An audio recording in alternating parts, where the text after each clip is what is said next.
Hi, everyone. Welcome back to the Coaching Union podcast.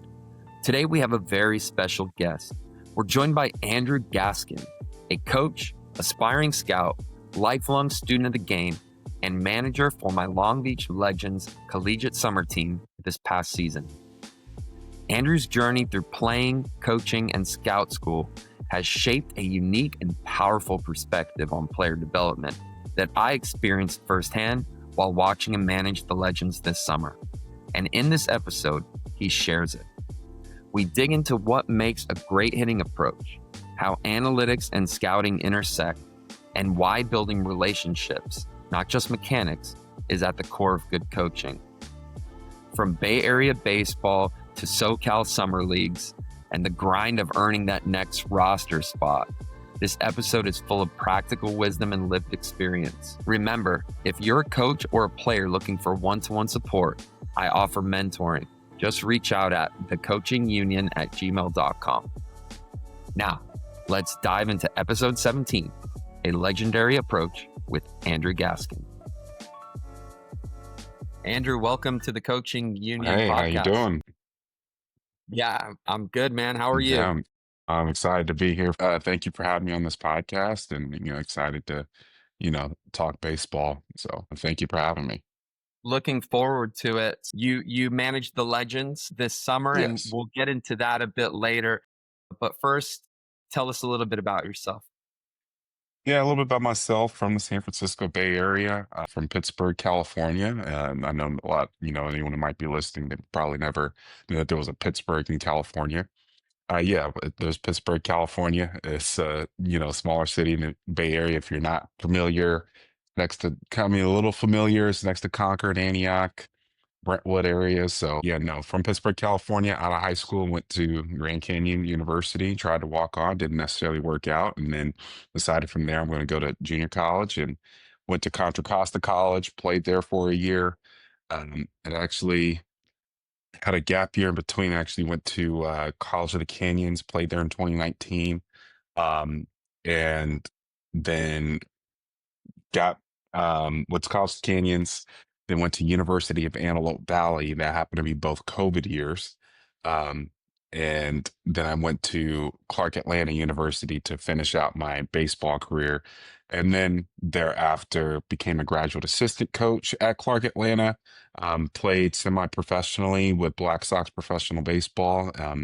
They actually serve as kind of like a taxi squad who would end up playing. I mean, we actually go to Major League Partner League sites, so that'd be the Pioneer League, the Atlantic League, American Association, and Frontier League. Uh, we actually go to their spring trainings and we play in scrimmage against those teams. And so I got to play against quite a few professional players and play alongside roughly about 120 players that end up signing professional contracts that year. And yeah, got to play against a lot of people, see a lot of people. And then that fall, that was actually in the summer of 2023. That fall, I was selected to go to the Major League Baseball Scouting and Coaching Development Program on a scholarship, and was able to be a cohort member during that time. During that time, I was actually what we call scout school for short. And my group director was the scouting director for the Mets, which is Drew Toussaint.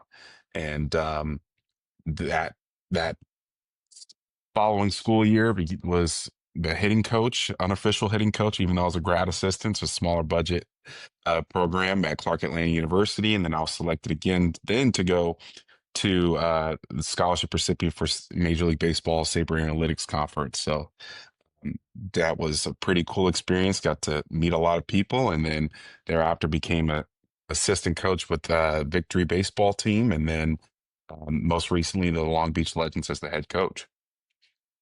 Nice one. I feel like it is fast and furious over the last, 5 years? Yes, yes. A lot of stops in there. Contra Costa College, junior college up north, went down south to College of the Canyons, which is the junior college in Southern California. Hmm. Went to University Antelope Valley, Clark Atlanta, played for the Black Sox professional baseball team, which is kind of like they were barnstormers, where you're going around Yes, the country and precisely. playing these pro teams, and then got straight into scouting school as a assistant at Clark Atlanta Right. and Sabre Analytics, just encompassing all that.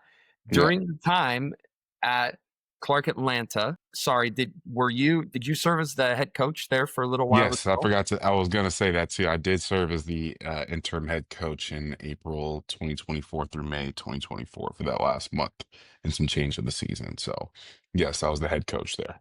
So what was that like being thrust into like a head coaching role from finishing a good playing career, dipping your toe in professional baseball a little bit, and then you get on as a grad assistant and then you're straight into a head coaching position? What was that like for you? Yeah, it was kind of surreal because I played with, there was a factor when you're playing in 2022, then you're a coach in 2023, and then 2024 as a grad assistant. And then all of a sudden, due to various situations that were outside of anyone else's control, I mean, outside of my control, the head coach's control at that time, I was thrust into a role where, yeah, I was a teammate with some of these guys, and now I'm your head coach. And it was kind of a surreal experience. Like when I came here in 2022, if you were telling me I'd be the head coach in 2 years, I'd be kind of like, you're kind of sound kind of crazy. But that's just the way it worked out. It was a surreal experience. I mean, I felt that um, I mean, I did the best in a way that anyone be able to do, if you will.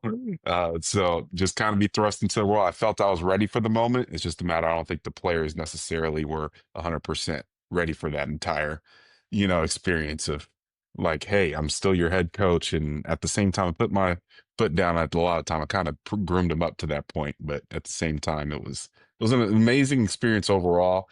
I was 26 years old at the time, and yeah, I was a head coach of a Division II baseball team, and I was already handling a lot of things in terms of recruiting. But just decided not to go back. Was trying not to do 3 years of long distance marriage. My wife works in the film industry, so I've already been out there for since 2022, and was trying not to make it 2025 as well. So I'm gonna move back to Los Angeles and try to spread my wings out here. Nice. Fun place to do that, by the way. Yes. It's a great baseball scene as you experience. Uh, so comparing it to British baseball, a lot of the Hmm. coaches are also players. And at the very least, like if they are just a coach, they're definitely mates with the players. Hmm. we're all buddies. So sometimes we find it hard to draw the lines or have tough conversations or maybe set standards with people that we know so well. How did you do that? How did you have those tough conversations? How did you go about setting those standards over there? Yeah, I mean, and I believe, just to speak from experience, I mean that going about the tough conversations, it's just something that you have to. I establish from the very first moment that I'm out there, and I'm coaching someone, that hey, I'm your friend off the field, and I'm still your friend here, no matter, because I like to look at my players as like a family, and treat you as such, with respect and dignity and everything like that. But the let me give you a hardcore example where I'm going with this is that there was a player that when I arrived in 2022 school year, so spring 2022. But in 2021, there was a particular player who gave me rides to practice every single day. And he was a freshman at the time. Actually going in his sophomore, he thought he was a freshman, but he wasn't because of COVID. But it's a long, long story. But he was giving me rides every single day. And he'd pick me up, take me back, get some food after. That was throughout the entire, season 2022. We still hung out like we're brothers in 2023, even though but saying that to say in 2023, it was kind of established like, hey, just so you know, I'm your coach here. I'm gonna look at you like a little brother. I'm not gonna son you. At the same time, just because we're friends doesn't mean you're going to set a bad example for everyone else. So, and thereafter comes 2024, when now all of a sudden, now I'm the one who's making the lineup, respectfully. And I wished I pushed him to be great, as great as possible. But there's just too many, when you have 30 something people that you're putting a lineup in, you can't just put your friends in, you know? and you're going against, arch rival. It's not about the friends, it's about who's going to help me win a game at the end of the day. And at the end of the day, I have to make the decision that's based on it's gonna help me win the game. And now, granted, I've had a lot of experience between scouting and playing with professional players and against professional players, and Saber Analytics certifications from then on, since the time I had played, which was just 2 years prior. Now, that little short window allowed me to be able to, I go, when he comes to me like, hey, when that friend comes to me, even though he's my player, is like, how come you aren't playing me?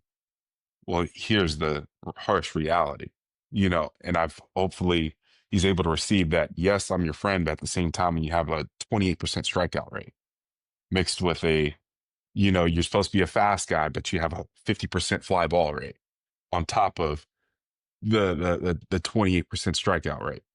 And then you talk about, I was like, we don't have we don't have Hawkeye to be able to have advanced metrics in terms of fielding, but I always, say one thing. I was like, right now you played like 18 games out of like 35, or it's like 12 games out of like 35, and you got 5 errors in the outfield.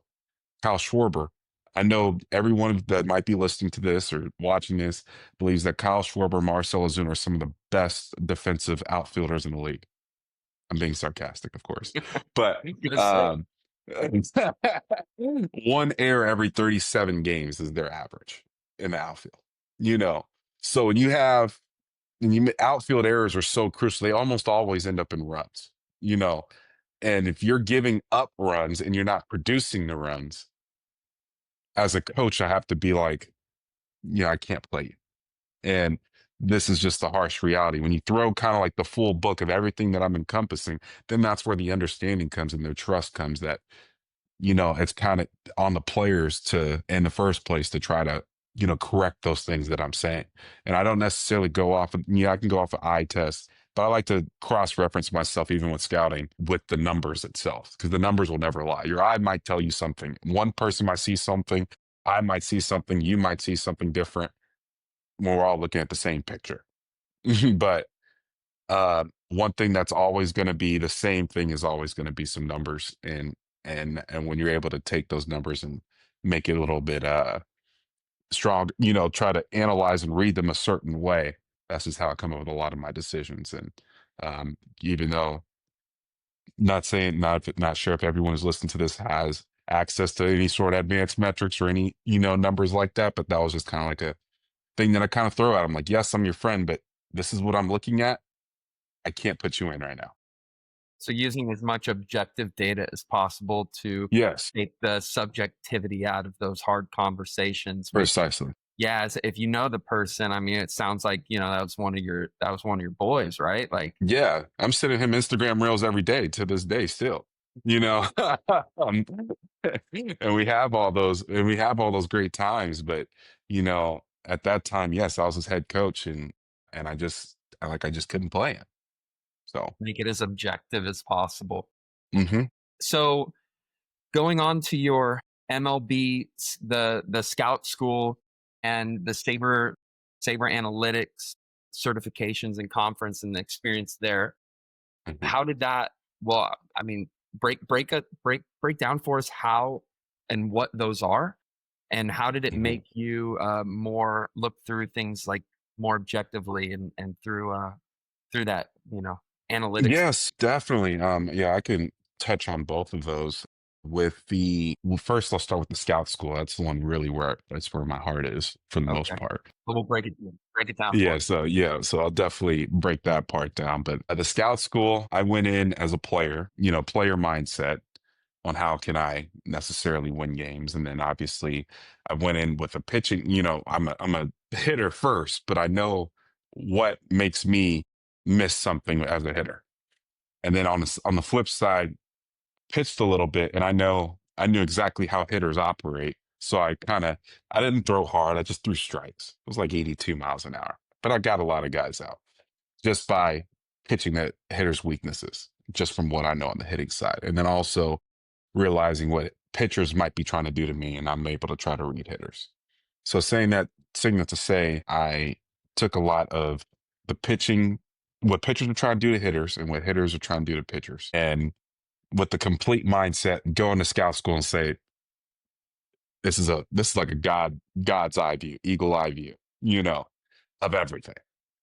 I had never looked at a game from a lens like that. I always was trying to beat a pitcher trying to beat me, or I see something from the other team, and I tell it to my teammate, and now it becomes transferable. But at the same time, when I got there in scout school, this was in October 2023. We start off in a classroom for about the first 4 hours of the day. And then we break off into our smaller groups for another 3 hours. Then we go watch a fall league game after spending about 7 hours in the classroom. And then we apply what we did, and then we write a report at the end just to get it grilled by our group leader, which it might be a national, for some of the people who were there, it might be a national cross checker for the Arizona Diamondbacks for one group, or it might be a professional scout for the San Francisco Giants for another. It might be a scouting director who was my personal one, was for the amateur scouting director for the Mets. And during that process, and then it's kind of like you're talking to a legitimate expert at this, and you're trying to reason with, you kind of, even whatever you see and whatever you write on that piece of paper, he might just grill it. It's like he's seen thousands of reports before and written thousands of himself for himself, and know that, whatever you see, you kind of have to get a reality check. You get what I'm saying? So, but then you go through a whole week of that, and you learn it. One, I'm going to tell you a little bit about the scouting process. They look at, there's three different departments within a scouting department. There's amateur, professional, international. The amateur side primarily focuses amateur players in the United States, and a little bit as well, international as well, but that's all international scouting. But the amateur scouting department in the United States, that those scouts are looking at the moment you walk off a bus. What are you wearing? How do you walk out? Your makeup. They want to know who your mom is, who your dad is, who your sisters are. Is he a straight A student? Is he a straight D student? Does he cheat on his girlfriend? Is he have a girlfriend for 4 years? They want to know everything, especially before you give an 18-year-old $10 million. You want to know everything about who you're giving $10 million to. And so that's just kind of like the amateur side. Plus, you write down a current value or current grade on every one of their 5 tools for a position player, and for pitchers, you're looking at each one of their pitchers. You're grading them on a scale of a 20/80 scale, with a 50 being a major league average pitch, and as well as their control and command, and their poise being a huge thing as well. It's kind of like their mental side. You just don't know if you have you kind of, is he an average, major league average, a 3 starter in the major leagues, or a middle relief, type of poise, um, and baseball instincts, and so on. So, yeah, that's kind of what they grade on. And the same thing applies to the professional side. It's just going to be a lot more higher level, reports for the most part. But you take a lot of that personal side out, where you don't have to really learn much about about that player, in terms of who his dad is. It's already probably been established from the amateur side. And international scouting has already got that too. They're a 13-year-old from Dominican Republic or Cuba, or, and so on. So the professional side, you're kind of really just, you get handed, depending on the organization, maybe 4 or 5 or 6 organizations, and your job is to write a report on every major league caliber player in that organization, or potential major league caliber player. And so that way, that's just, helps it's the only, as it was phrased to me, scouting is the way that you get thousands of players into one room, and where you reduce you put who Jonathan is, who Andrew is, who Mike Trout is, who Colson Montgomery is, in one room for everybody to pick and pull and analyze. And on that one piece of paper is who that guy is, from his stance to, you can go backtrack on how he used to get off the bus in high school and what he currently is now. And then on international is basically kind of a mix, depending on there's different dynamics of departments, but it's kind of mixed between professional and amateur. Some are just straight amateur, some are the professional scouts go international with them. Yeah, it's just kind of just depends on that organization. But everything we just talked about is in the international side too. So the amateur, you're learning. You have to be more of a an investigator, seeing the Yes. background because you're doing the prep work for to determine how much you're going to pay this guy. If you want to bring him into the organization first, Hmm. and then how much you're willing to invest in that person, and Yes. do it, somewhat intelligently. The Yes. pro, the scouting is to, are we talking for, I'm guessing it's for competitive edge that you're scouting the other pros and for like possible trades, talent Yes. identification? 1,000%. I'm gonna give you an example that was told to me. His name was by Bo Porter. He's a base coach for the Los Angeles Angels right now, and he had told us during scout school there was a time in 2015, and this is where they really relied on their scouting too. The A's were trying to trade Sonny Gray, and for a lot of baseball people, you might remember this time. They had called the Houston Astros, the Atlanta Braves, who Bo Porter was working with at that time, and they had called them and said, "Hey, we have Sonny Gray on the table, but we want, four low-level minor league players." And I'm like, okay, well, yeah, who are those players? And it was Ozzy Albies, Mike Soroka, and I believe Freddie Freeman and someone else. Now, had the pro scouting department not been really great at scouting their own players, the general manager was at the time like, who are these guys? I don't know who they are. Necessarily why are the A's calling about these guys right here? Well, that could have changed the whole landscape of Major League Baseball if their pro scouting department was bad, or if they didn't self scout and the player development is like, no, these are future all stars. That's crazy. But at the same time, that's if you have a pro scouting department that maybe wasn't that didn't know those players as well, then then you're looking at like you just gave up like three or four all stars, potentially, and in particular, the A's scouting department, they possibly very well knew who those players were, but they possibly didn't know if you valued them that well.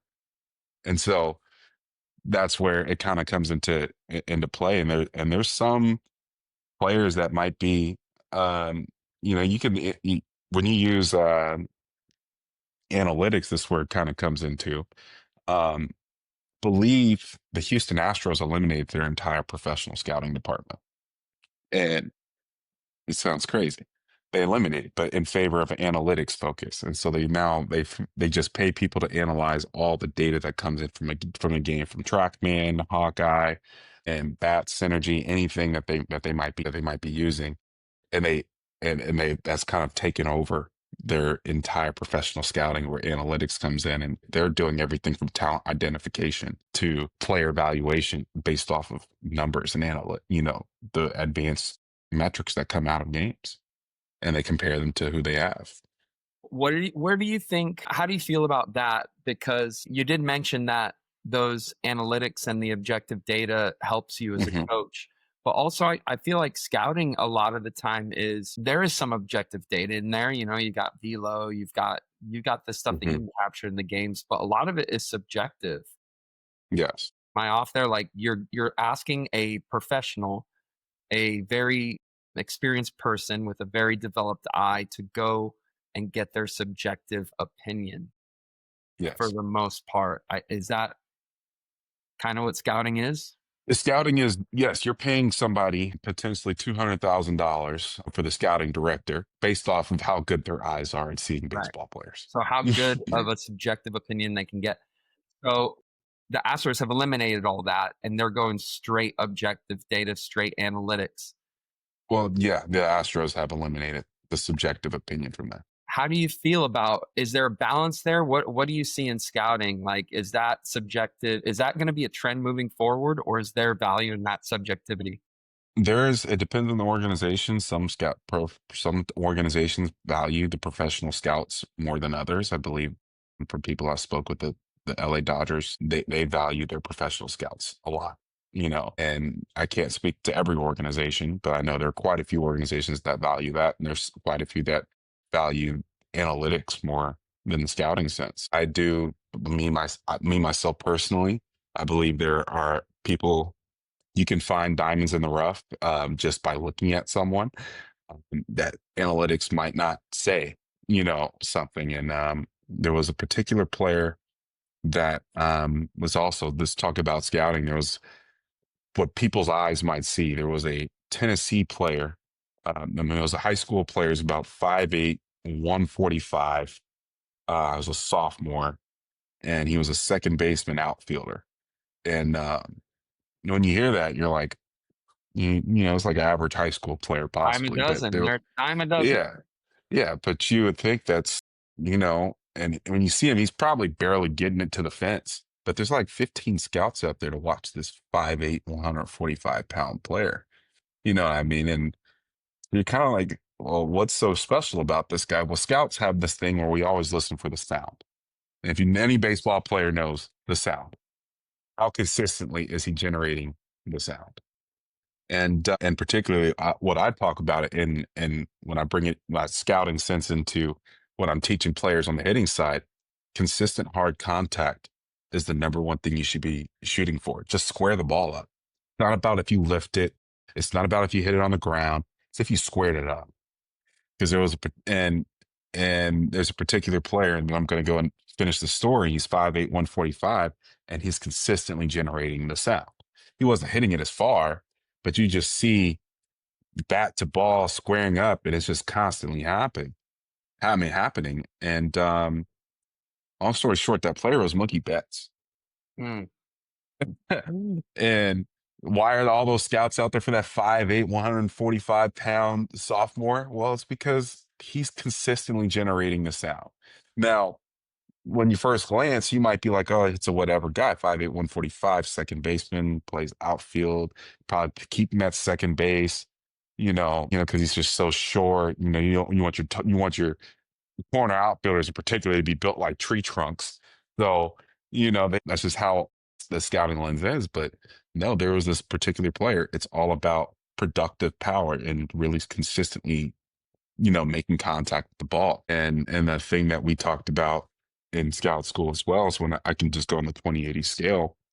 When I give you a power grade, it's not about how far you can hit the ball. There might be a player who's got 470. I might see him hit 470 feet in batting practice, but the biggest thing, I might still put a 30 on his power tool, which is equates to he might hit 15 home runs in a year if I give him 500 at bats because he just strikes out and he doesn't make contact all the time. And I might put in the report 70 grade raw power, which is all-star elite level raw power, but productive, he's, 30.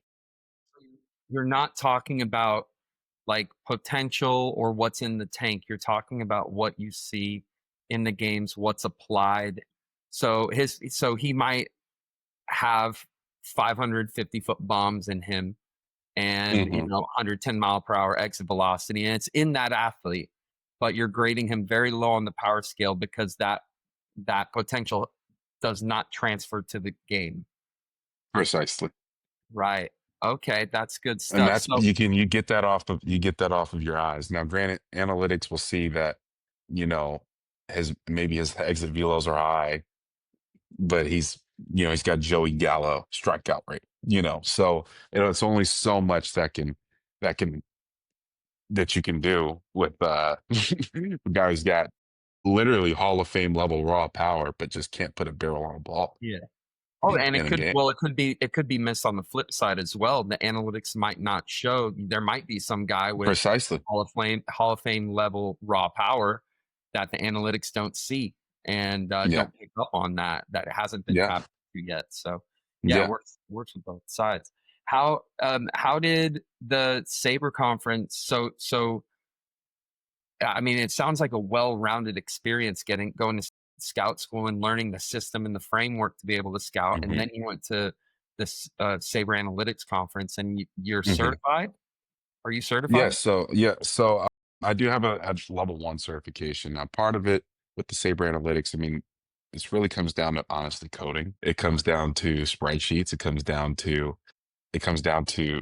seeing a post game report, and then you know turning that huge data system into one small report and developing a model that's going to help teams win or maybe players, really, yeah, you can turn it to anything you want, all that data.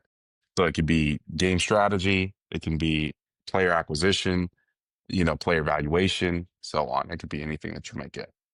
So I've heard this a couple times now, and I'm I really don't know what it means, if you can help. When you say develop a model, what Yes. exactly is that?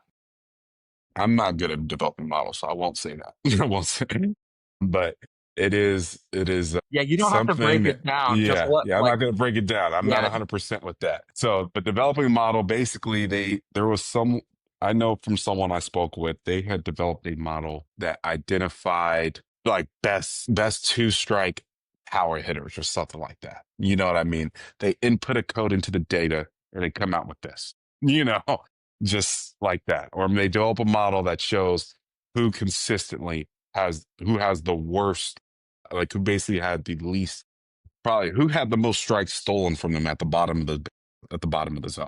like pictures, So, like hitters, hitters. and Gotcha. who, yes. And so they might have, yeah, they might have something like that that won't really show up on most, reports, or baseball savant on who's getting the most strikes stolen from them at the knees, and who's consistently been that way over years. And, just little things like that, they just turn to whatever they want and just kind of get creative with it, as much as possible.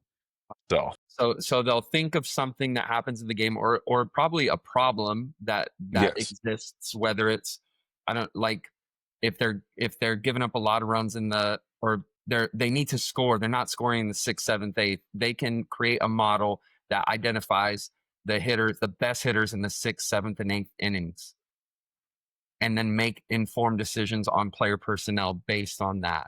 Yep. Incredible. Okay. Yeah. Pretty cool.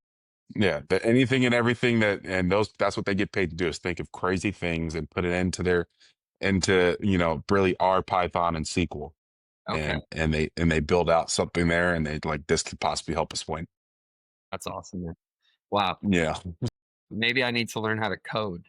yeah, Maybe that's the next yeah. one. I'll learn those 3 systems. So, a good experience with, like, developing the eye and the subjectivity, and then you match that with really learning the objective data of professional baseball. So, you're well-rounded, and you've got this very unique way of looking at things where you understand both sides, or you've been introduced to both sides.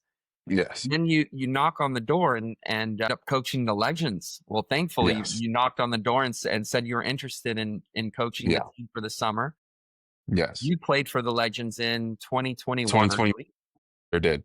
And I was lucky that summer. I was around a lot, and we had some good interactions. You were a leader on the team, very well Mhm. spoken, and you just had the makeup of a coach. You can Yeah, see it. So reached out to be the coach of the legends with this experience, which I'm grateful mhm. for.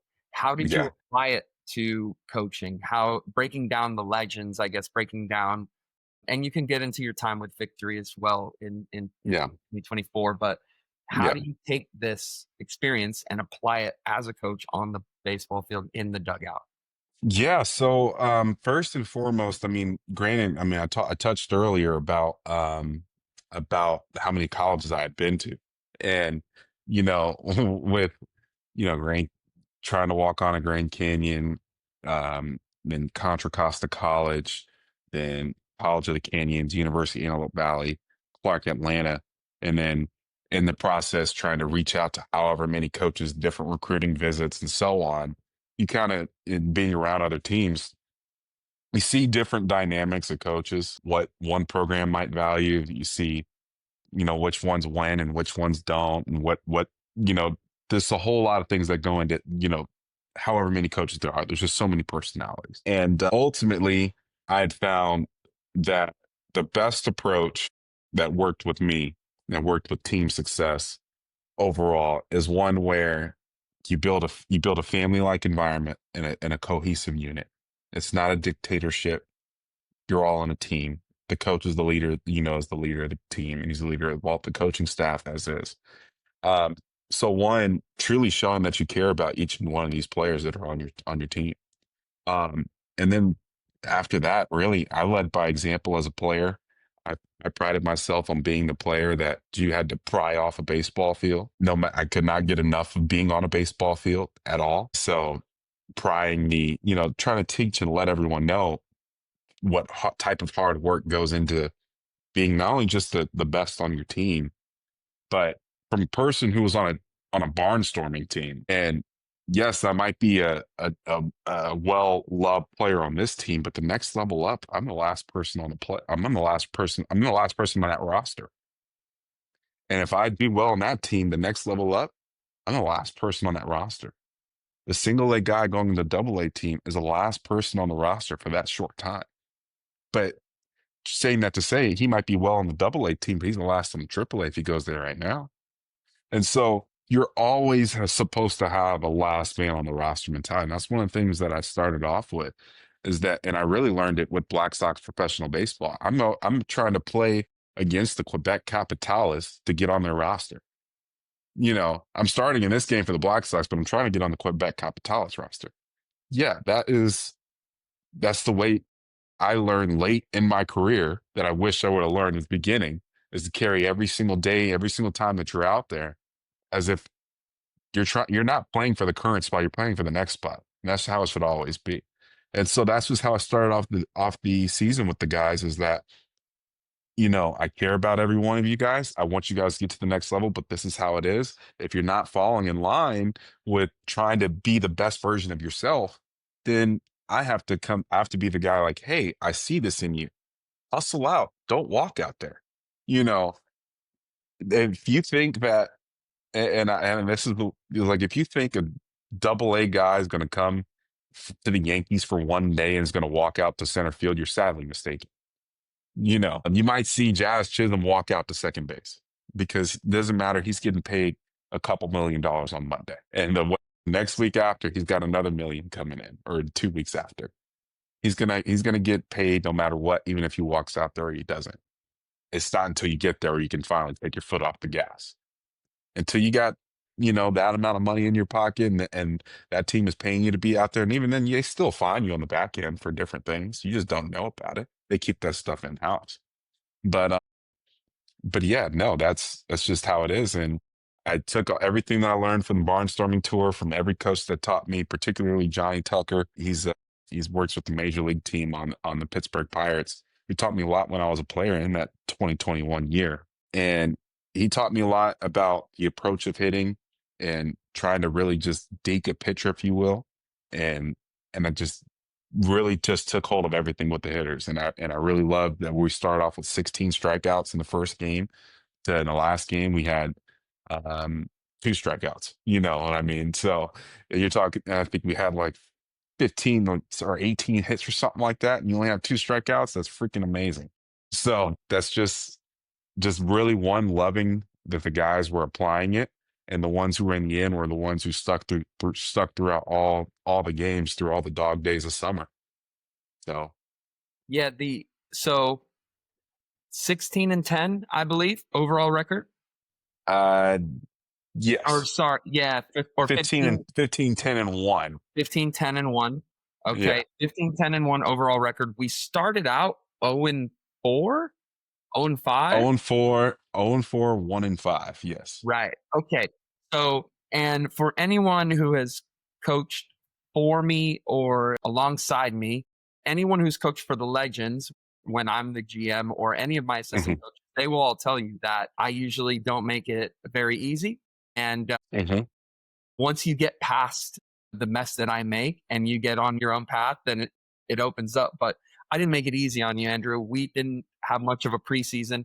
We kind of threw the team together and then went out there. So you were still feeling some things out. And Yeah. yeah, the first game, yeah, it was 15 strikeouts. It wasn't pretty, we'll be honest.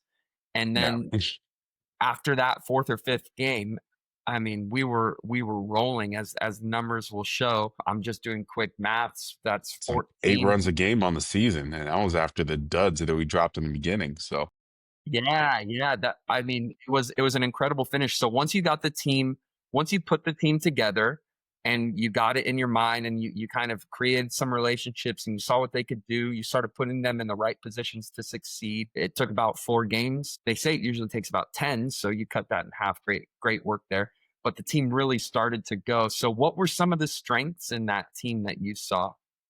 first, I mean, it first started off with guys, one, just be willing to learn and try to, and I just pretty much say whatever it is. Before I go and coach everybody, I say for a second, just have a blank mind. Just forget about everything else that every other coach said. Now, at the end of this session, whenever I'm working with you, then you take into what I said and see what works best for yourself. That's the reality of every pitcher is that Justin Verlander is different from Max Scherzer, who's different from Clayton Kershaw, who's different from Jacob deGrom, who's different from Sandy Koufax.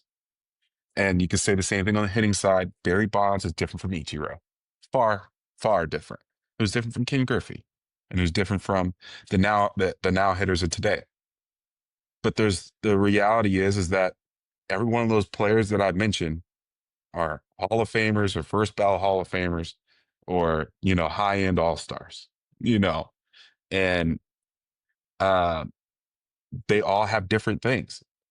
And there's no carbon copy of anyone besides maybe unless they're a father son. So um, that's just it's just the truth.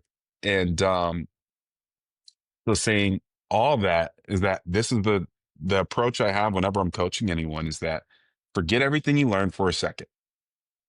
Whenever I'm telling you this drill, don't think about anything else you learned from a coach. Listen to it, see what works. After it works, I want you to kind of tell me what what adjustment did you make? And whatever adjustment you make to help you do this certain drill or have this, to be able to complete anything that I had said, that's the adjustment that you take with you. It's not necessarily about just doing the individual drill. It's always about what adjustment can you make to make yourself better and what works for you. That's just the number one thing that I always, So go with everyone on. you're encouraging problem solving and like critical thinking skills. Would you say that they showed that this year, this summer? 1,000%. The good majority of them. A good majority of them. There were some that definitely, um, every team will have those guys that they probably don't take it as well as others, in terms of but the ones who got it, they got it for sure, and it was great to see when as a coach is very fulfilling when you're like, I just told him to be able to make this small adjustment, and he goes from in one summer not being able to hit ball midway through the outfield to hitting like four off the wall in the last 2 games. That's great. You know what I mean? So, and even during the season, he wasn't doing that. So it's like now all of a sudden he's, that person particularly has found something and unlocked something. Now it's just a matter of expanding upon that. So, it's always great to see, and especially when he does it with a wood bat. He couldn't even hit that far with the metal bat. So now with the wood bat, he's getting it off the wall. He's like, I can't wait to go back to metal. So yeah, that's a great experience with that player.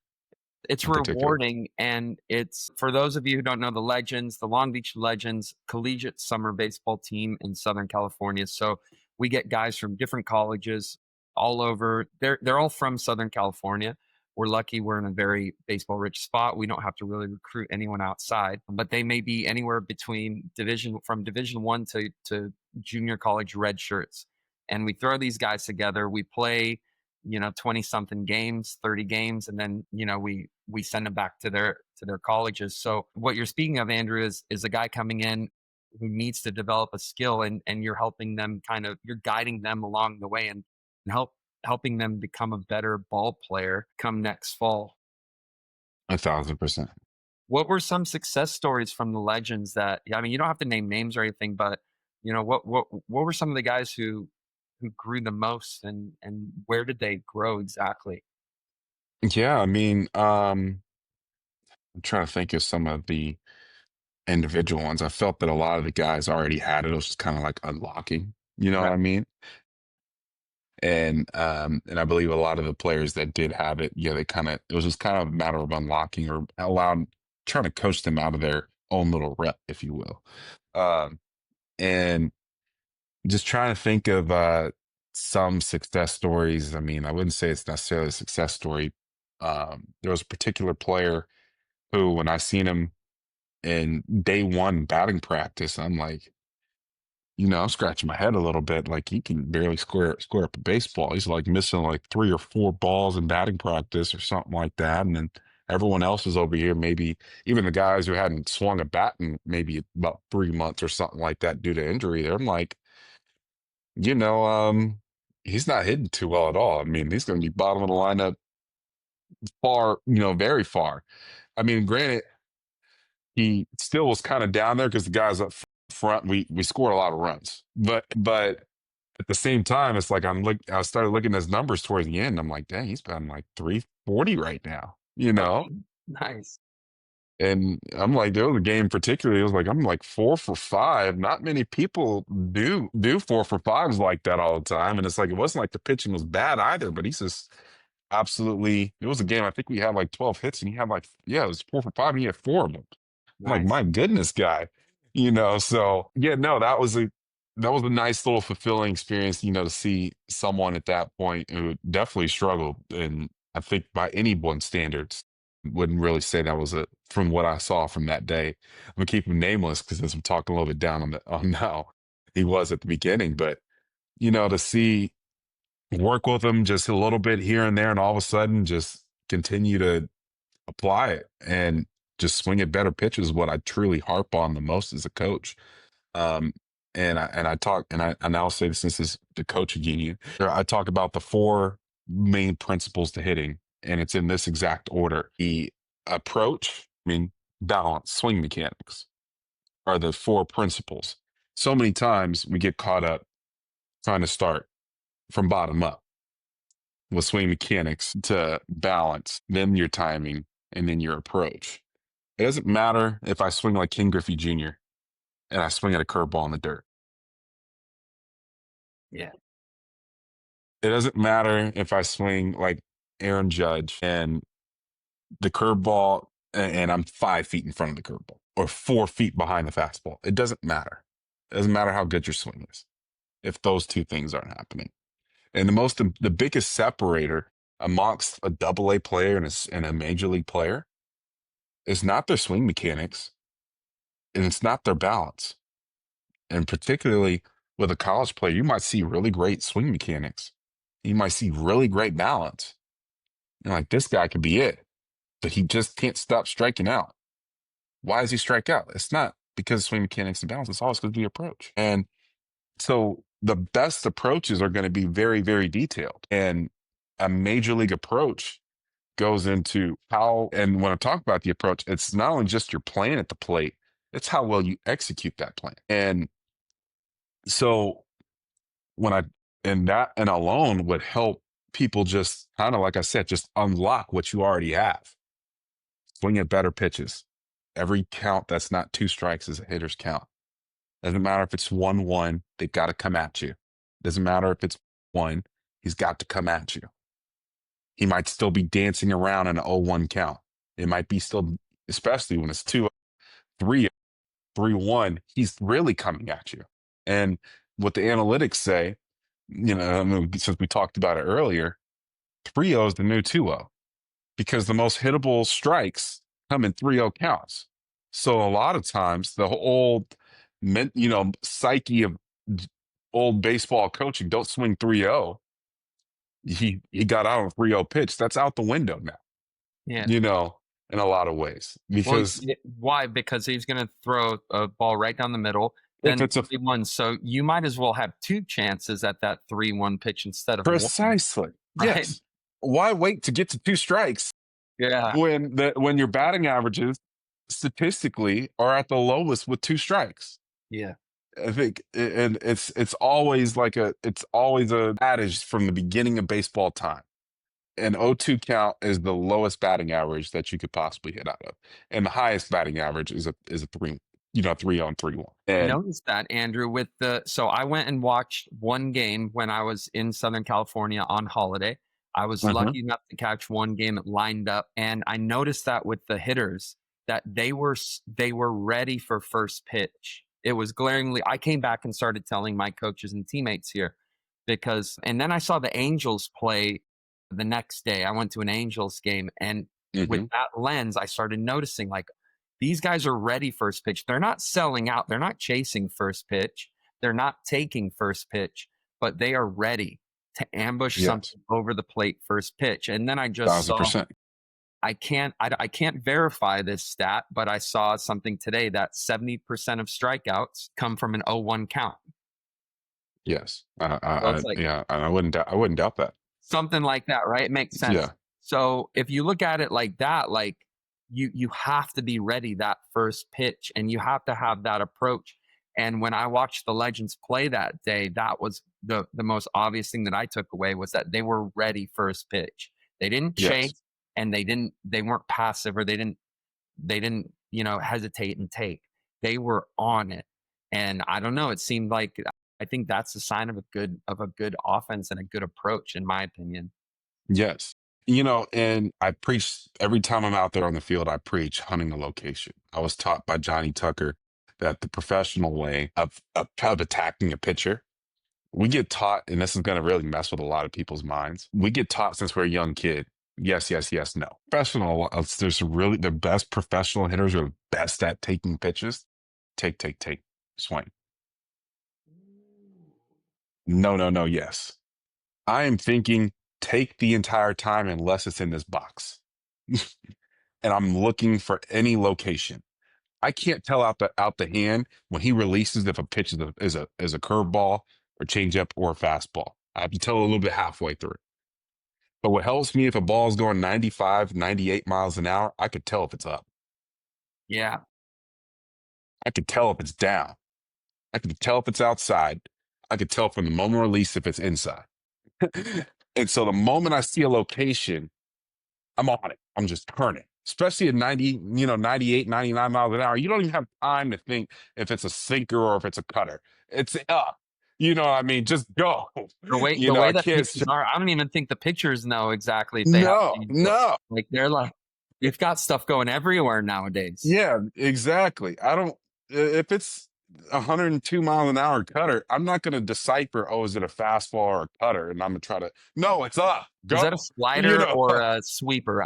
Yeah, yeah. You'll think about it after the fact. You think about you. I'm just trying to time it up, and now the thing is that my whole timing mechanism is I'm getting my foot down to a certain point. I have enough time from this point on. I've timed him up. I know that's how much time I have. The moment I put my foot down and it's slower than that time for that fastball, it's off speed. I can read spin from there. Like, all right, now where do I adjust? So if that ball isn't in the box, and I'm thinking boxes like in between That the swing zone. Yeah, yeah, I or call it the swing zone.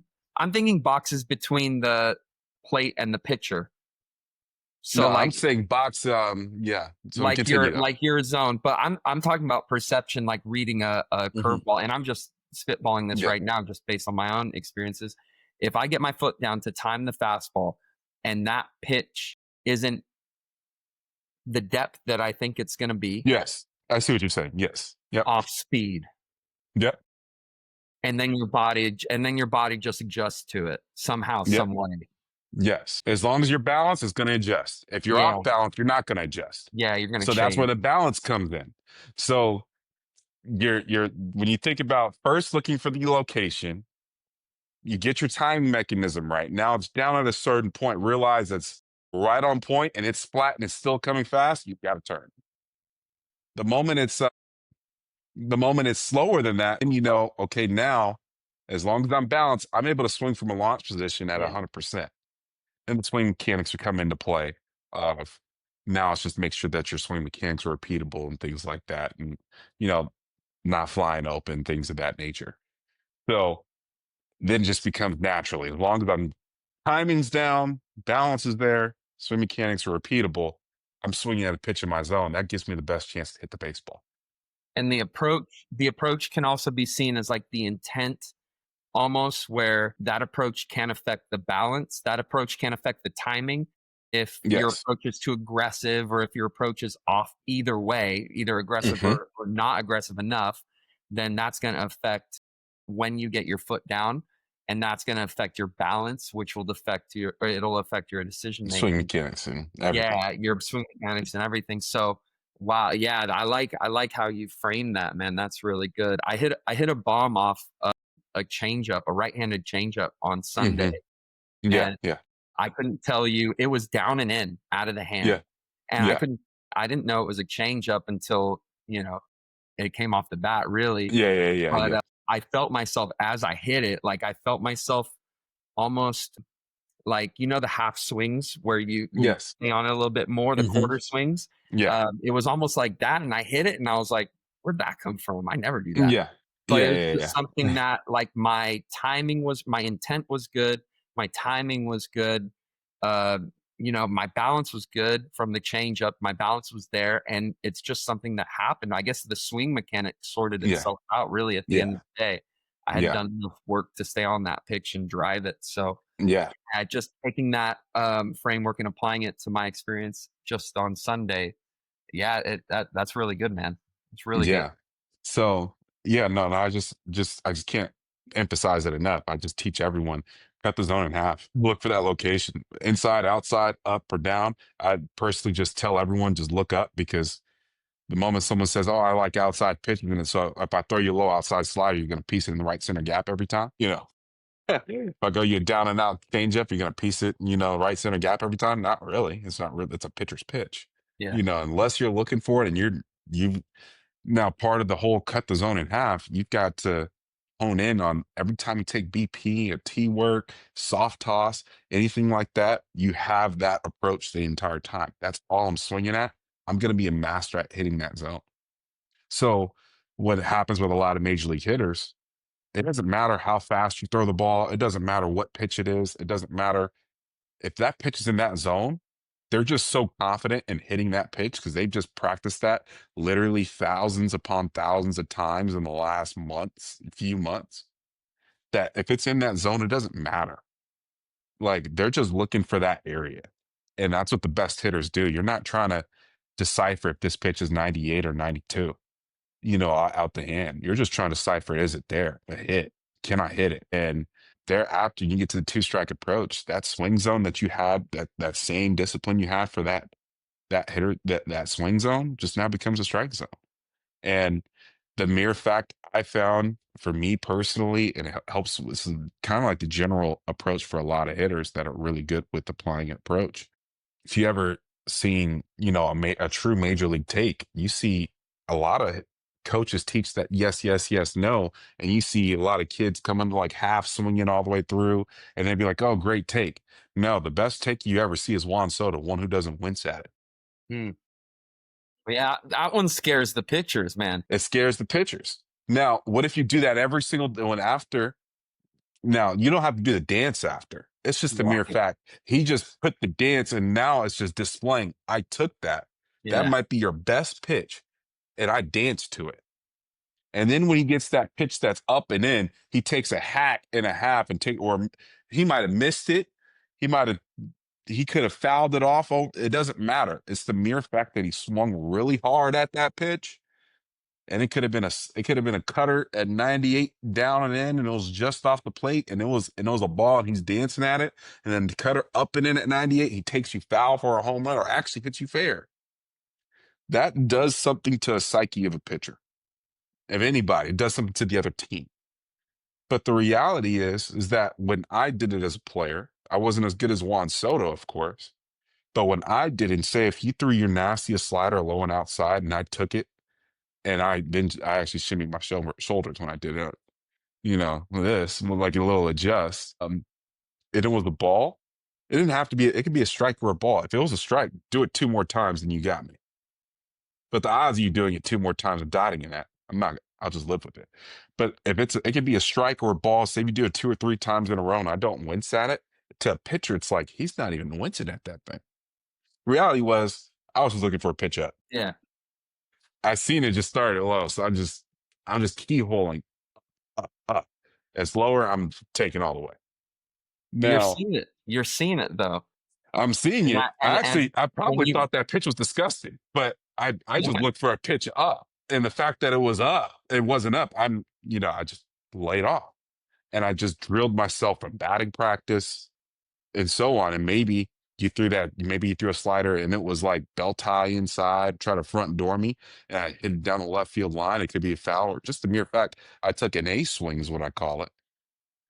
Because I'm just looking for the location out the hand. The moment I see some location now, it's just a matter of timing it up and being balanced yeah. and just allow the swing mechanics to take over. Just the mere fact I got a good swing on it is what really was the biggest thing for me. And I just drilled that with the players. And throughout the summer with the legends, you see a lot of them apply that. And then, so yeah, with first pitch, it doesn't matter what pitch it is. It doesn't matter if it's a curveball. Everyone knows that a up and in changeup is a mistake pitch. Just because it's a changeup doesn't mean don't swing at it. Everyone knows an up and out curveball is not something that they probably tried to do, but it just happens. An up and in curveball is not something they tried to do. But so many times we get caught up as coaches who drill it in, don't swing at a curveball first pitch.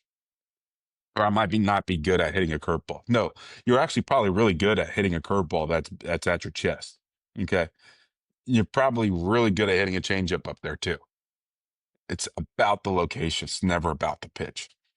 And that as I grew older and continued to play baseball well into adulthood, off speed, man. And maybe it was my bat speed slowing I down, but found, yeah, I just rush found it a off lot speed. easier. I seen it, especially if it wasn't one that just had an elite spin rate and just dropped off a Yeah, table. Like, it's one thing if you're asking me to hit a Josh Hader, slider, yeah, and I'm a lefty and it's up and in. Well, that's that's tough. different. That thing was probably That's tough. behind my back, you Yeah, know. But if you're asking me, to hit someone who's got a lesser, what I call them scouted scale of 40 grade or 30 grade slider, it's 30 grade changeup. No, that's easy. Like I wouldn't say easy, but that's a lot easier than hitting other pitches yeah. or even that same pitch at my knees. As long as So you tick those boxes in that order, you should be able to take care of it. yes, As long as you tick those boxes where you're talking about the approach and the timing, the balance, all that, yeah, you should be able to. And find that it speeds up your bat, man, and those ones go the yeah, furthest. So yeah, I'm precisely. right there with you. It was just good to see with the legends. It was good to see that approach, and I was impressed. And I came back to England and brought that a little bit. And I Hmm. mean, I think I went 3 for 6 with a double and a bomb on Sunday. Yeah, So yeah, we it's were, great. yeah, yeah. I was like, I'm gonna start swinging first pitch again, like I used to. Yeah, I'm not just swinging, look. it just Yeah, ready for it, dude. Because at first I don't ready. know why I was like, I'll take one, I'll see one, and it Yeah. wasn't working.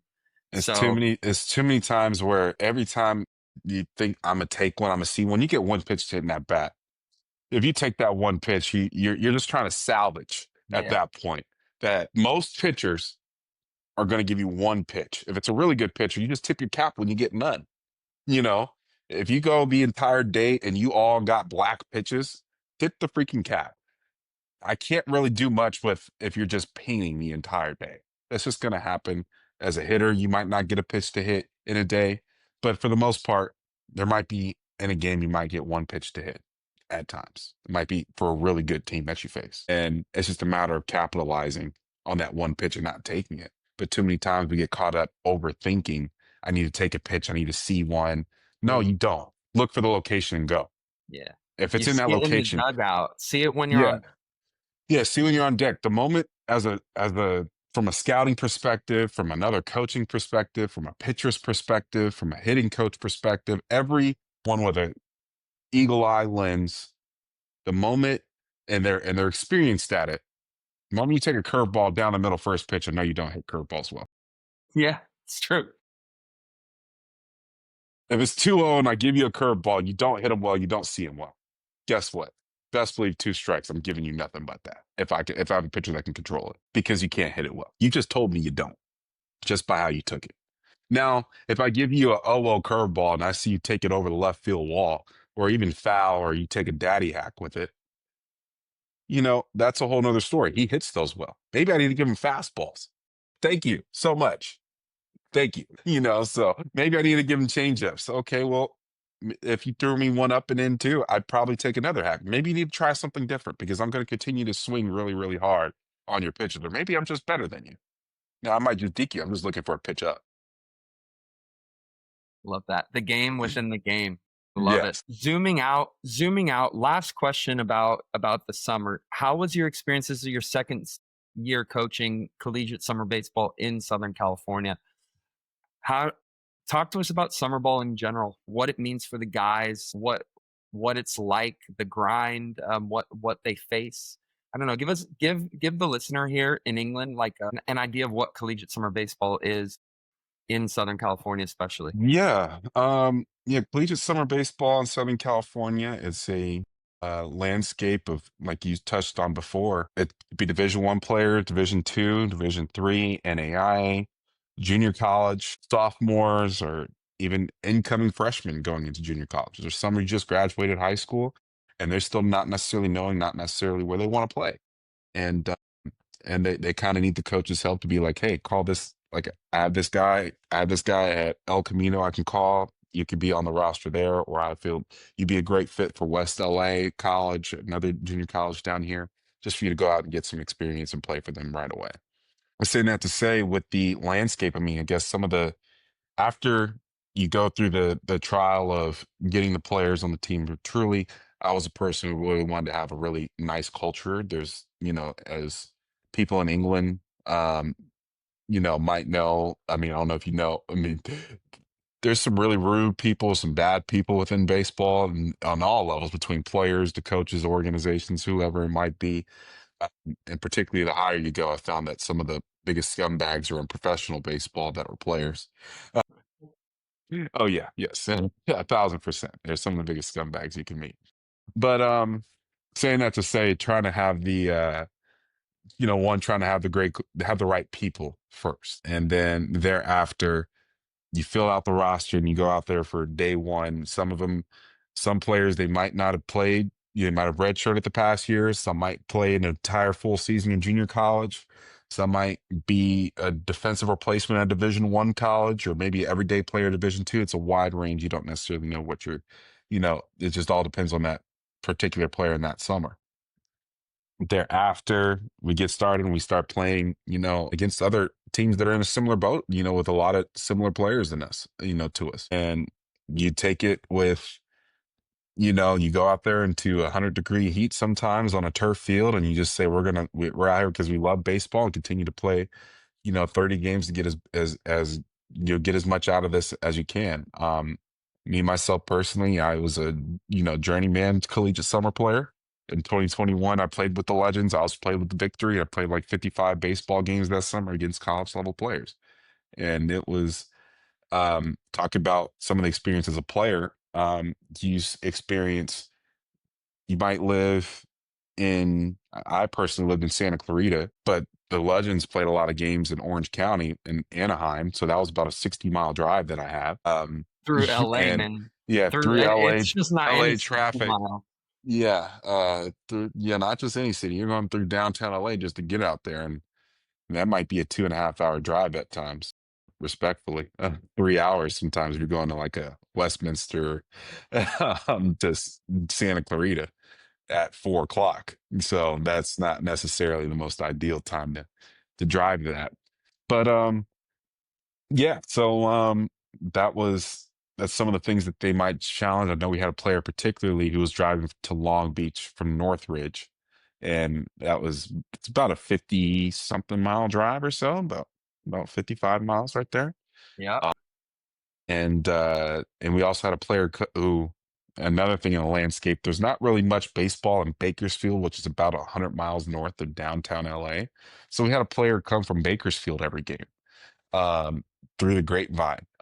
His name was Andrew Sherrill. He was dedicated, but yeah, Wow. he was, yeah, he will Cheryl came go from Bakersfield. Taft at that. Wow. Yeah, I yeah. didn't know Cheryl that. came from Bakersfield. Yeah, so there will be times. Sometimes it might be an accident in the grapevine or something like that, and he like, hey, coach, I know we have to be there at 8. I left at 6:30. I'm sorry, I'm running behind. I'll be there at game time for. Yeah, so but understandable. I'm like, you're fine, dude. Like you're obviously passionate about this game. You want to play. There's no real summer league in Bakersfield. Um and he just got to make the drive into Los Angeles to, in Orange County, Long Beach, to go and play games. So and that's just what he did. And when we're there, we go out there, we play the 9 innings, and we try to just like, all right, now it's hot, let's get out of here, So and that's kind of like the struggle that you battle and try to beat some traffic as well. So Yeah, a lot of dedicated guys. I mean, everyone wants to be there. Everyone invests, like they pay to be on our team and they invest in themselves and then some more than others, they take advantage of it and they grind Mhm. all for whatever dream they're trying to achieve, right? Of course, 1,000%. Some So are, and I always talk about, yeah, like how you stated before, we're trying to not only just try to use this period of summertime when you're not associated with your college to go into that fall season and win a spot. You win starting spots in the spring and the summertime is what I say. You don't win it in the fall. If you go in there for 2 weeks in the fall and you stink it up, well, that's because you probably, if you're sitting around for 3 months, you're more likely to stink it up in baseball. We all know that. If you haven't seen a live pitcher in 5 months, we all know that. Now, if you, in 4 or 5 months, if you got 130 at bats or plate appearances, that's a whole nother story. You've got a whole nother season upon your season before you come back into the fall time. And that's when you truly, are really competing. It's because it's not your time to ramp up come September in Southern California junior college baseball or Division II baseball, Division I baseball, where you might have 70 players going out for 35 spots, 80 players, some even up to 110, 120 baseball players going out there for 35 spots and nine to be on the starting field at one time. So, or 10 if you include a DH. But yeah, it's a true grind, and you're trying to be a top 10 out of 130. You need to take every single rep that you possibly can in order to be one of those 10. And if you're not doing it, someone else is because it's Los Angeles. So there's always someone out there trying to take your spot. And there's someone always out there trying to beat you, no matter what team you're on. I always said drop a pin on the mound at Long Beach City College, draw a 40-mile circle around it, and that's your best baseball, your most condensed baseball area in the world. It has Yes. to be Yes. as far as Orange players go. County. Yeah, Orange County, Long Beach area. Obviously, that is a LA, very the dense. IE. Yeah, yeah. The Inland Empire, San Fernando Valley, all of that down to San Diego. There's quite a few. It's not as dense, but Fresno has quite a bit. Sacramento has a lot. Bay Area has a lot. There's players that go to these colleges from all over those places, and that's not even including the Phoenix, Arizona, and Vegas behemoth over there. So, um, but yeah, but like you said, you drop a pin right there in Long Beach City College, 40-mile radius, just in Southern California alone, it's over 230 baseball players in major leagues right now. And that's not including the minor leaguers. Big. Yeah. Yeah. So that's not including the minor leaguers at all. And then you have to talk about how many are, I think it's like 10% of Division I baseball players at power, are from California in itself. So this is how it is. It is very competitive, and we've been lucky enough. The Legends. Well, first and foremost, thank you for continuing the tradition and providing that opportunity for our guys, and the opportunity being that we are a place where we've had the D1 starters, we've had those guys go on and get drafted and play pro ball. We've had two big leaguers, 30 professional players. Like we've had those guys, but we've also had so many guys who maybe didn't get too many at bats their freshman year at a junior college or redshirted at a junior college, and they grinded through it and they invested in themselves, got with the Legends, got 60, 70 plate appearances, scratched out a starting spot, stayed in the lineup, got themselves to a 4-year college, was able to play 4 years of high level college baseball and get a degree. And there's so many guys who use the summer to propel them on that journey. So it is great to see and be a part of. And it's why I keep doing it. And I just want to say thank you for continuing that and providing the platform, providing your experience to the guys who are on that journey just this past summer. Yeah, you're welcome. I mean, thank you for providing me the opportunity. I was a person who benefited from that myself when I was at University of Antelope Valley. Just to be a bit transparent here, I mean, um, I had one at bat in like 2 years there. COVID happened in 2020.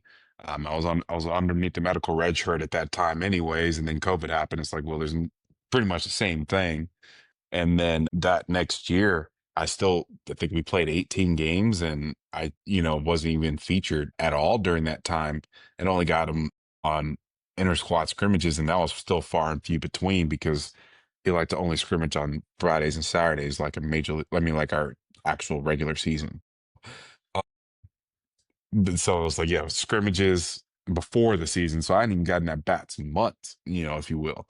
Um, and that summer in 2021, I was like, I need as many at bats as I can get. So I'm going to play with the Legends, and I'm going to play with Victory at that time. And that summer played 55 games. That next year, in the fall, it was like a in the fall, it was like a 2-week period where I didn't strike out at all. You know what I mean? We scrimmaged every single day. And then that spring, started off the season batting 425 through the first 25 games. But I started pitching the last month of the year. My batting average dropped by like 70 points. But but I pitched 30 innings in April. So Yeah, yeah, the legs yeah. were a bit, the balance piece might have been Yeah. difficult at the plate. Yeah. It was hard to balance the two. I was like, I don't know how Shohei Ohtani does this. Yeah. And when I was playing, I wasn't even doing the Shohei Ohtani where I DH and I only pitch. No, I was first base game one, first base game two, game three on the mound, and the pitcher DH. Jeez. So, and then repeat it for the next month. And I was throwing like 100 something pitches, 7 innings each time.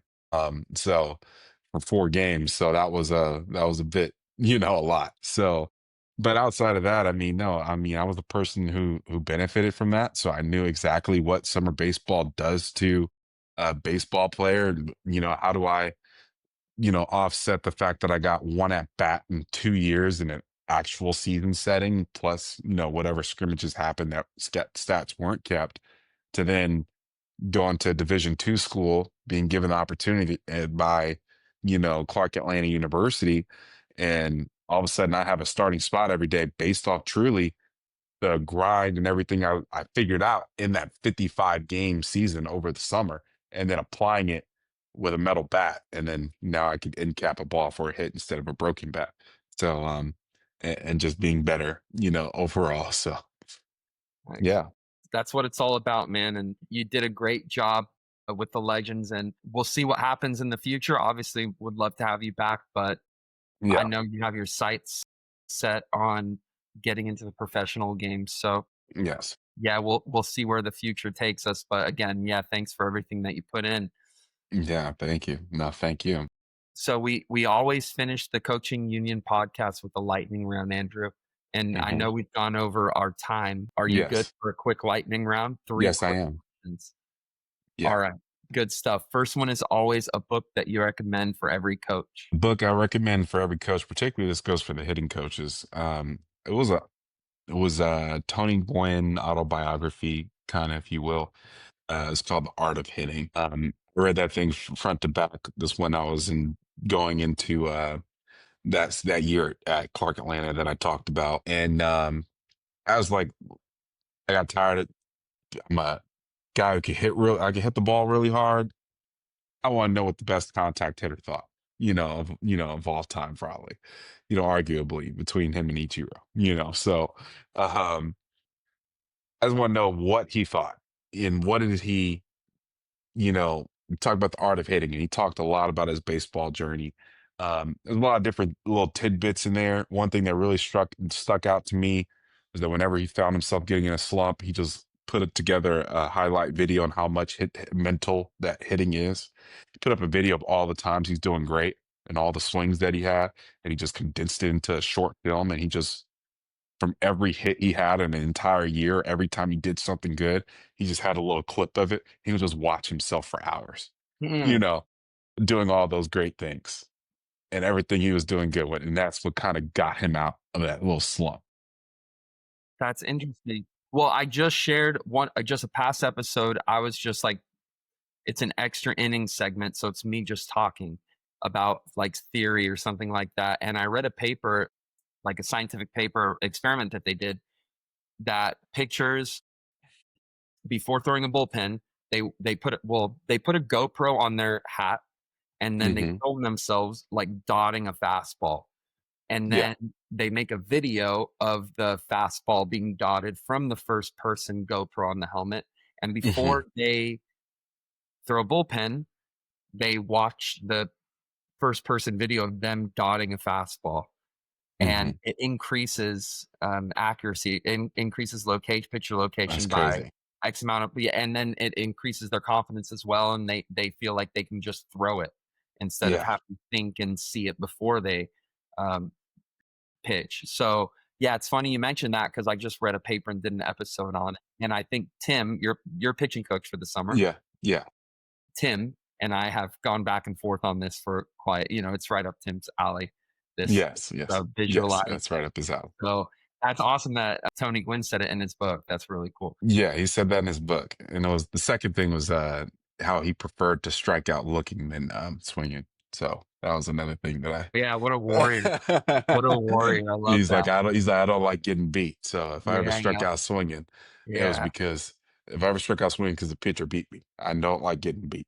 And if I ever struck out looking, it was because the umpire beat me. And Nice. Okay. There we go. What a he's like, I don't like savage. striking out, but like he's like, at least you didn't beat me. I just took because I probably couldn't hit it in the first place. Unless it was right down the middle, then you beat me. But outside of that, I didn't get beat. Tony Gwynn. What a savage. RIP. And a Long Beach guy. A Long Beach guy. Yeah, yeah, So yeah, that sure is. prime example, dude. Went to Long Beach Yeah, Poly High School, just down the yeah, street from Long Beach yep, City. sure So did. Sure did. yeah, man, what an absolute legend. Second question, kind of riffing off that, who were your baseball idols growing up? Who did you look up to? Who did you I'm a model very, yourself after? yeah, I wouldn't say I modeled anything after, but hoops, spiked my interest. You grew up in the San Francisco Bay Area. I was born in 1997. You grew up on Moneyball A's and Barry Bonds in the same place. Nice. That in itself is what would make you anybody who even watched a little bit of baseball at that time really love baseball. Um, seeing, you know, from the baseball operations savviness of a money ball lays on how a team that's got one fourth of the payroll of another team or one fifth of a payroll of another team has the same amount of wins and they're competing neck and neck. And you can see that, yeah, they don't have the superstars, but they're still freaking, beating you. And it's like, how can they try to be better? And what can they do to have that competitive edge? And then you start realizing some of the players that they identified at younger ages or maybe they acquired that were big difference makers and grew up on the Eric Chavez and Miguel Tejadas and the Jermaine Dyes, Milton Bradleys, the Mark Mulders, Rich Harden, Barry Zito, Houston Street, Justin Duxbury was another guy, submarine pitcher. There's just a whole lot of different guys that you just become appreciative of the baseball operations and coaching and applied savviness that was in that time period when you're first seeing it for the first time as a kid and not necessarily putting it, really grasping the special time that you're looking at. Like, this is kind of legendary. Is when it first bust on the scene. Now it's predominant in today's game. But, um, and then on the other side, seeing Barry Bonds, that's my favorite player of all time, reasonably so, on the other side of the bay. So, yeah, going into a game at Oracle Park or at that time Pac Bell Park and seeing him hit a ball in the water was pretty cool. So, So are you a Giants fan or an A's fan? I grew up both. Um, Okay, okay. I grew up both, but I am currently a Giants fan. Gotcha, gotcha. Okay. Yeah. I'm with you. I'm with you. Yeah, All I right. got to high school. I realized I couldn't be a fan of both. There's no Yankees and Mets fans. There's no Angels Dodgers fans. There's no Lakers Clippers Knicks Nets. You can't do it. You just got to choose one. So Yeah. I'm No, that's currently a hey, fan of the Giants. Yeah, what a time to at least growing up to yeah, be, it'd be hard not to be a fan of both. And yes, uh yes. As a kid, yes, especially when your parents take you to both games, yeah, yeah, why interchangeably. not? And And you can see the Moneyball A's, or you can see the best player, the best hitter to ever yeah, hit. ever. And even then, it's like when you go to the Giants game, yeah, they weren't as good as the Moneyball A's in terms of winning games. especially talk about the later, 2005 to 7 range or 8 range, or really 2005 to 9 range. Yeah, But yeah. yeah, I mean, there was still players like you grew up seeing like Rich Willie and Jeff Kent, and you're like, oh, there's some good guys. They just didn't have Dude, the hey, they made pitchers the like the World A's did. Series. They should have won the World Series in '02. Yes. They Yeah. were Yeah. Should close. have. They Should were have. close. All right, I've got a Bay Area question for you. A Bay Area sports question. This leads well with your love for both Yes. Giants, A's, and everything. Okay. You can watch a game in any old Bay Area stadium, Candlestick Park, the Coliseum, Oracle Arena. Which one are you reviving to watch a game? I would get, well, Oakland Coliseum easily. The Oakland Coliseum for a Raider game is the most hectic atmosphere you could possibly think of on a Thursday night or a Sunday night versus the Chiefs. That is the most insane atmosphere you'll get. But the next best is Oakland Coliseum CMA's game in a playoff mode.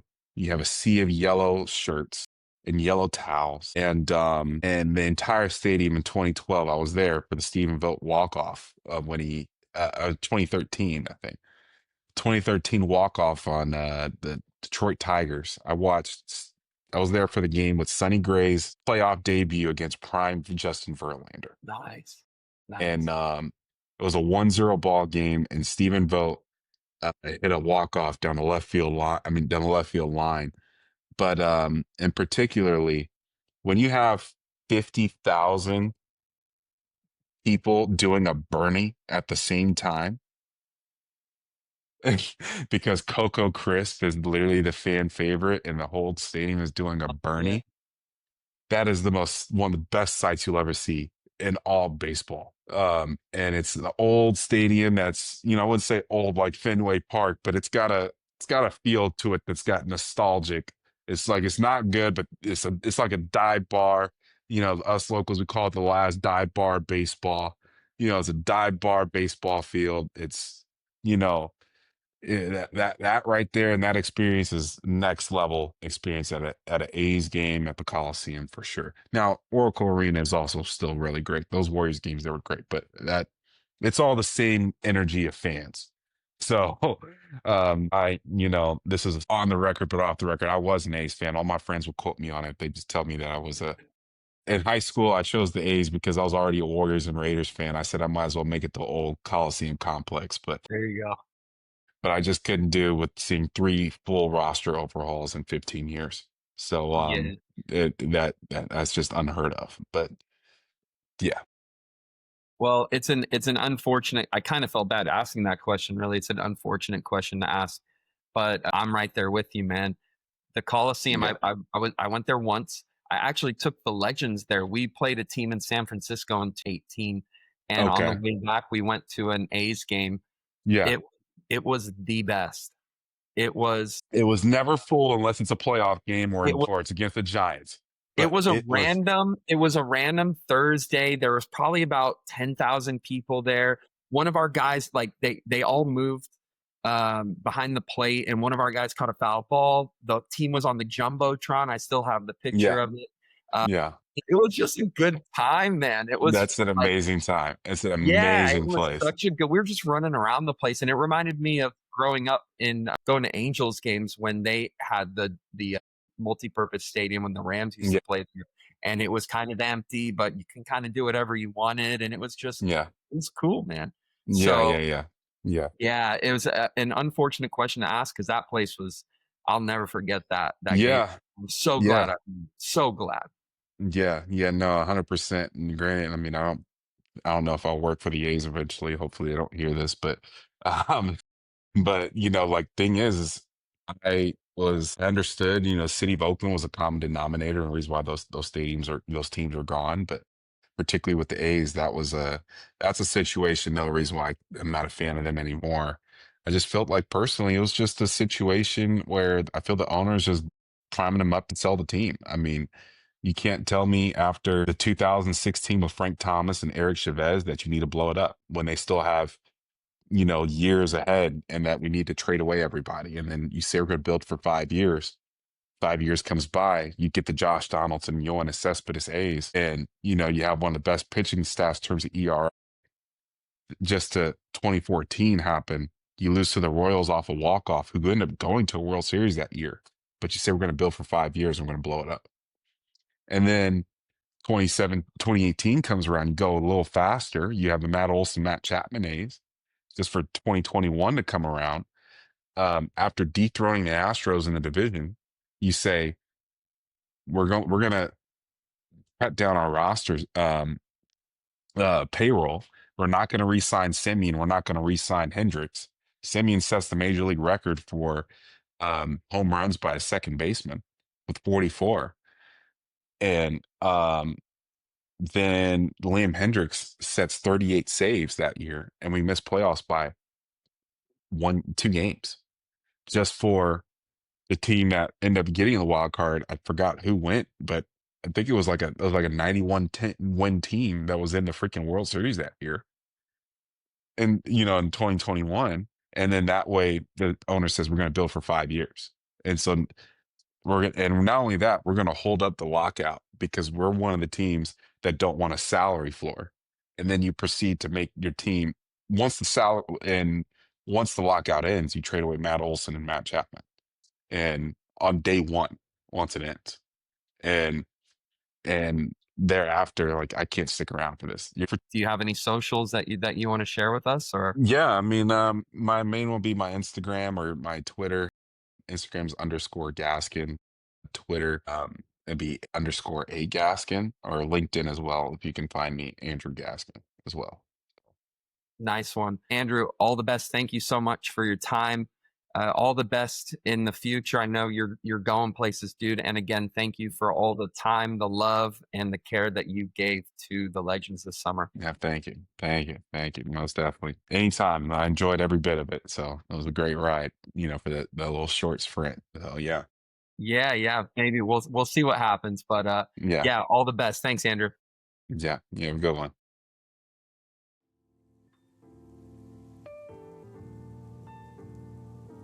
That's a wrap on episode 17, A Legendary Approach with Andrew Gaskin. If there's one thing this conversation reminds us, it's that coaching is about more than instruction. It's about connection. Whether it's unlocking a player's timing, guiding their mindset, or helping them compete for the next opportunity, the role of the coach runs deep. If you've found something valuable in this episode, share it with someone who's building the next generation. And if you're looking to grow your own coaching or playing journey, remember I offer one-to-one mentoring. Just email me at thecoachingunion@gmail.com. Thanks for tuning in. And as always, keep growing. Bye, everyone.